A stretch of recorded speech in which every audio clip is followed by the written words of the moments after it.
to Making Meaning of Assessment Data. Here's how you navigate this resource. First of all, over here in the blue is a menu of all the different sections or modules in this training. So you start here at home where you are right now. If you would like to go to module number 1, so I have this stack of papers, you click there. When you click there, you'll be greeted with another video, a slide deck of the resources in the video, and an assignment that you need to complete to make sure that section 1 is completed. After you're done with section 1, you move along to section 2. Section 2, again, there's a video, a slide deck of those same resources.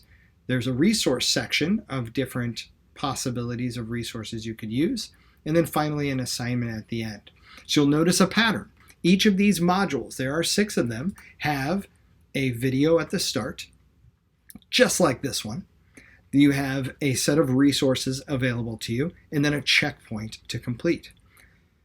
To complete this entire assignment, your job is to start at home, work through the 6 modules, and complete the exit slip at the end. Any questions? No problem. Help is only an email away. Right here on the home page down the bottom, you can find the link to get some help. Good luck. See you soon. Reach out if you have any questions.